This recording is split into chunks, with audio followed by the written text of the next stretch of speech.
ಹೆಚ್ಚಿಗೆ ಹೇಳತ್ತದ ಇಲ್ಲೇನು ಈಗ ಬೇಡ ಮಾತು ಬೇರೆ ದಿದ್ದಲ್ಲಿ ನಾನು ಅದೆಲ್ಲ ಮಾತಾಡ್ತೀನಿ. ನಾನು ಅವರ ಕಾಣಿಕೆ ಏನು ಅನ್ನೋದನ್ನ ರಾಜ್ಯಕ್ಕೆ ಗೊತ್ತಿದೆ. ನಮ್ಗೆ ಯಾವ ರೀತಿ ಮಾರ್ಗದರ್ಶನ ಕೊಟ್ಟಿದೆ ಅಂತ ನಮ್ಮ ಬದುಕಿನ ಬದಲಾವಣೆನೆ ನಿಮ್ಗೆಲ್ಲ ಕಾಣ್ತಾ ಇದೆ. ಅವರು ಮುಖ್ಯಮಂತ್ರಿಗಳಾಗಿದ್ದಾಗ ಮಾಡಿದಂತ ಒಂದಷ್ಟು ಸಾಧನೆ ನಾನು ಏನ್ ಹೇಳಲಿ, ಸಾಧನೆ ಎಲ್ಲ ನಿಮ್ ಕಣ್ಣಲ್ಲೇ ಇದೆ. ವಿಕಾಸಸೌಧ ಅಂದ್ರೆ ರಾಜ್ಯಕ್ಕೆ ವಿಕಾಸ ಆಗಲಿ ಅಂತೇಳಿ ವಿಕಾಸಸೌಧ ಕೊಟ್ಟಿದ್ರು. ಉದ್ಯೋಗ ಸೌಧ ಅಂತಂದ್ರೆ ಎಲ್ಲರಿಗೂ ಉದ್ಯೋಗ ಸಿಗಲಿ ಅಂತ ಉದ್ಯೋಗ ಸೌಧವನ್ನ ಅವರು ಕೊಟ್ಟರು.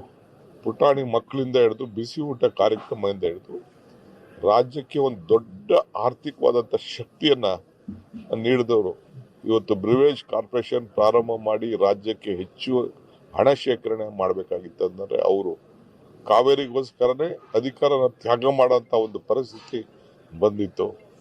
ಮಧ್ಯರಾತ್ರಿ ರಾಜ್ಕುಮಾರ್ ಅಪಹರಣ ಆದಾಗ ಫಸ್ಟ್ ನನಗೆ ಫೋನ್ ಮಾಡಿದ್ರು, ನೀ ಎಲ್ಲಿದ್ಯಾ ಅಂತ. 10:30 11 ಗಂಟೆ ಮಲಗಿದ್ದೆ ನಾನು.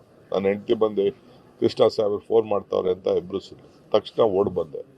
ಸೊ ಯಾವ ರೀತಿ ಅಷ್ಟು ನೋವು ಪಟ್ಟರು, ಏನ್ ಮಾಡಿದ್ರು ಅನ್ನೋದು ನನಗೆ ಗೊತ್ತಿದೆ. ಅದು ಅವ್ರನ್ನ ಈಚೆಗೆ ತೆಗೆದುಕೊಂಡು ಬರ್ಬೇಕಾದ್ರೆ ಏನೆಲ್ಲ ನಾವು ಮಾಡಿದೀವಿ ಅನ್ನೋದು ನಮ್ಗೆ ಗೊತ್ತಿದೆ.